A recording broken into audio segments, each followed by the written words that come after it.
उत्तर प्रदेश के बहराइच में आदमखोर भेड़ियों के खौफ को खत्म करने के लिए योगी सरकार ने बड़ा एक्शन लेते हुए शूटर्स की टीमों की संख्या दोगुनी कर दी है। अब 18 अलग अलग टीमें आदमखोर भेड़ियों को काबू में करने में लगी हैं, जिनको साफ निर्देश दिया गया है कि खूंखार भेड़ियों को जिंदा नहीं पकड़ने पाने की स्थिति में देखते ही गोली मार दी जाए।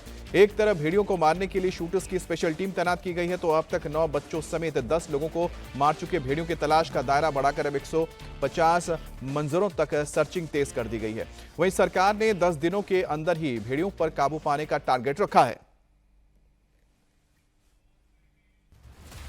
सावधान, जागते रहो, जागते रहो, जागते रहो, सावधान, जागते रहो, जागते रहो, जागते रहो। बहराइच के आदमखोर का काउंटडाउन शुरू। 10 दिन की डेडलाइन। खूंखार भेड़ियों की क्या है टाइमलाइन? अब तक शिकंजे में 4 नरभक्षी भेड़ियों को गोली मारने का फरमान। उत्तर प्रदेश के बहराइच में खूंखार भेड़ियों का आतंक खत्म होने का नाम नहीं ले रहा। भेड़ियों के हमले में 9 बच्चों और एक महिला समेत 10 की मौत हो चुकी है। 46 लोग घायल हैं। तो आदमखोर भेड़ियों को पकड़ने के लिए दर्जनों गांव के सैकड़ों लोग रथ जगह करने को मजबूर हैं। बहराइच के समय हम मैकूपुरवा गांव में मौजूद हैं। पूरे बहराइच की अगर बात किया जाए तो बहुत सारे ऐसे गांव हैं, तहसील है, जहां पर भेड़िया का प्रकोप है, भेड़िया का आतंक है।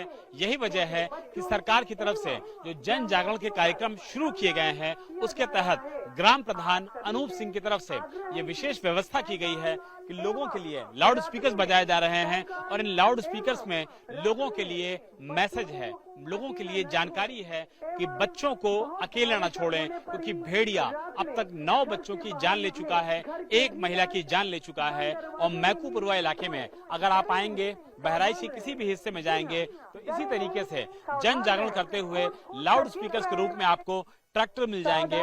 भैया, क्या जानकारी आप लोग को दी गई है? लाठी डंडा हाथ में रखना है और भेड़िए से खुद को बचाना है। हाँ, काहे नहीं बचाना है। प्रधान जी की तरफ से क्या बताया गया आप लोगों को? प्रधान जी की तरफ से बताया गया कि रात भर जागते रहो, दूसरे को जगाते रहो, लड़का बच्चन को अपने अंदर रखो कमरे के अंदर, और खुद अपने घर पे पहरा रखो और दूसरे को जगाते रहो। सरकार की तमाम कोशिशों और गांव वालों की चौकसी के बावजूद अब तक 4 भेड़िया पकड़े गए हैं। दावा किया जा रहा है कि 2 या 3 भेड़िया भी इलाके में है, जो मौका मिलते ही इंसानों पर हमले कर दे रहे हैं। इन भेड़ियों से बचाव के लिए यूपीपीएससी और वन विभाग के लोग गांव में पेट्रोलिंग कर रहे हैं, हाथों में लाठी डंडे लेकर भेड़ियों की तलाश में लगे हैं। कि हमारी ग्राम पंचायत में 2 हमले हुए हैं। इसका एक मजरा है दरहिया कुटी। दरहिया कुटी पे दोनों लोगों पे हम जो 2 हमले हुए हैं वो दरहिया कुटी पे हुए हैं। एक 10 वर्षीय उत्कर्ष पे हुआ था और एक 55 वर्षीय कुन्नू लाल पे हुआ है। और जहां तक रही बात जन जागरण की कि इससे फायदा क्या है, इससे इतना फायदा हुआ है कि दरहिया मजरे में कम से कम 50 बार भेड़िया आ चुका है, लेकिन कोई बाकी खतरा नहीं हो पाया। जन जागरण का सबसे बड़ा फायदा यह है कि हमारे यहाँ कोई जान का खतरा अभी तक हुआ नहीं है। आदमखोर भेड़ियों पर काबू पाने के लिए इस वक्त यूपी सरकार के 5 विभाग दिन रात अलर्ट पर हैं, लेकिन भेड़ियों का आतंक कम होने का नाम नहीं ले रहा।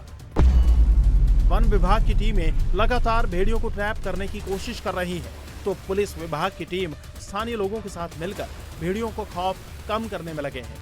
उनके ट्रेंड शूटर्स भी तैनात किए गए हैं। तो इधर राजस्व विभाग की टीम महेसी तहसील और उसके साथ सटे गांव में जन जागरण में लगी हुई है। तो भेड़ियों के खौफ से बचाने के लिए बिजली विभाग ने प्रभावित गांव में 0 पावर कट की घोषणा की है। वहीं हेल्थ डिपार्टमेंट के एम्बुलेंस और डॉक्टर भी तैनात किए गए हैं।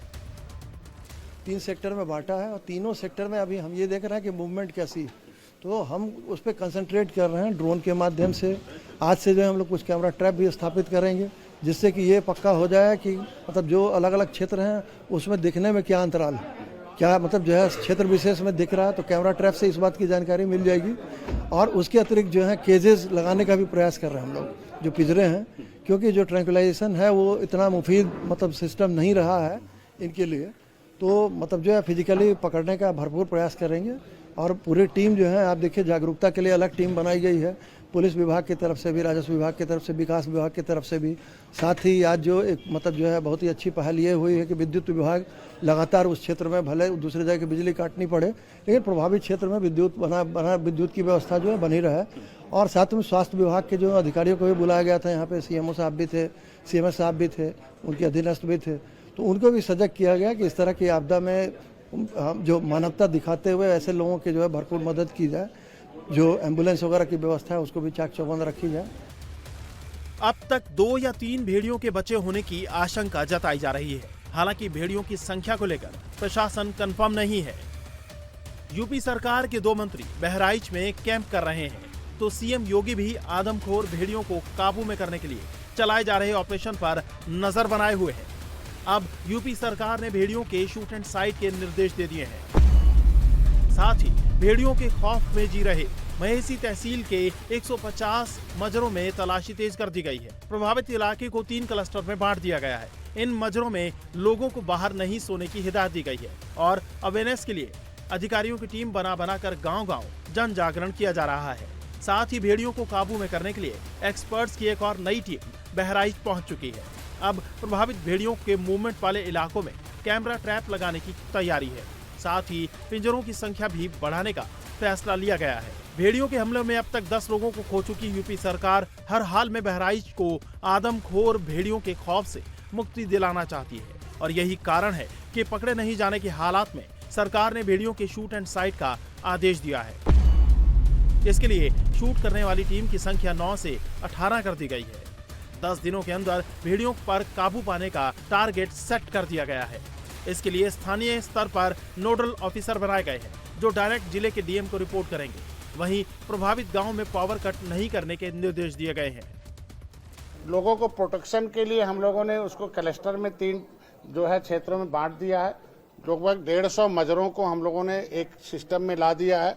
वो सब लोग सुरक्षित स्थानों पर रहेंगे। कोशिश की गई है कि लोग अब बाहर नहीं सोए। अभी जब तक हम सब भेड़िए को नहीं पकड़ लेते हैं तब तो कम से कम चैतन्य होकर सुरक्षित खुद अपने स्थानों पर लोग रहें। उसके लिए हमारे लोग अधिकारियों की टीम बन गई है उनको अवेयरनेस करने के लिए। एक नई एक्सपर्ट टीम आई है जो अनुभवी लोग हैं, जो इससे पहले तमाम तरह के इस तरीके से जो आदमखोर हो जाते हैं उनको पकड़ने का उनका बड़ा अनुभव है। उनके अनुभवों को भी एक रणनीति के हिसाब से जो इसमें जल्दी पकड़े जाएंगे। जो शूट करने की टीम थी उसकी संख्या 9 थी, उसे भी हम लोगों ने लगभग दोगुना करने का है कि जल्दी से उसे या तो पकड़ लिया जाए, न पकड़ में आए तो उसे मार दिया जाए। हम 2 चीज़ों पे खास तौर से कंसंट्रेट करें, एक तो पब्लिक को बचाना और दूसरे भेड़िए का पकड़ना या उसके लिए जो भी करना है वो किया जाए। तो मैंने बचाने के लिए आपको बताया कि घर के अंदर सो, बच्चे के बहुत एहतियात रखो, घर में कुंडी लगा के रखो और उसके अलावा जरा भी बच्चे के बारे में लापरवाही नहीं हो। लोगों से कहा गया है खेतों में जाओ तो अपने साथ में लाठी रखो, डंडा रखो, ग्रुप्स में काम करो। रात में पेट्रोलिंग के लिए कहा गया है और ये कहा गया है कि घर के बाहर खुले में नहीं सोओगे। यूपी कांग्रेस अध्यक्ष अजय राय ने भेड़ियों के हमले के पीड़ितों के परिवार से मुलाकात कर उनका हाल जाना, तो यूपी सरकार ने भेड़ियों के हमले में जान गंवाने वालों के परिवार को 5 लाख रुपए देने की घोषणा की है। हालांकि सरकारी तंत्र तमाम कोशिशों के बाद भी खूंखार भेड़ियों पर काबू पाने में असमर्थ है। सरकार ने बिल्कुल साफ कर दिया है कि जो 9 शूटर्स की टीम बहराइच में आई थी उनकी संख्या को दोगुना किया गया है। गांव में लाइट की जो समस्या हुआ करती थी उसको खत्म किया गया है। गांव में लगातार रात में लाइट दी जा रही है और सरकार का दावा है कि रात जरूर है लेकिन ये रात खत्म होगी, सुबह का उजाला आएगा, भेड़िए का प्रकोप खत्म होगा। लेकिन अभी भी 2 भेड़िए चूंकि बाकी हैं, इसी वजह से ऑपरेशन भेड़िया उत्तर प्रदेश सरकार का लगातार जारी है और सरकार की तरफ से साफ कर दिया गया है कि अगर भेड़िया पकड़ में नहीं आता है तो उसको देखते ही गोली मारने के आदेश भी दे दिए गए हैं। योगी सरकार हर हाल में बहराइच के आदमखोरों पर काबू पाना चाहती है, लेकिन भेड़ियों के बदलते ठिकाने और एक के बाद एक हमलों के आगे सरकार की स्ट्रेटेजी कारगर साबित नहीं हो पा रही है।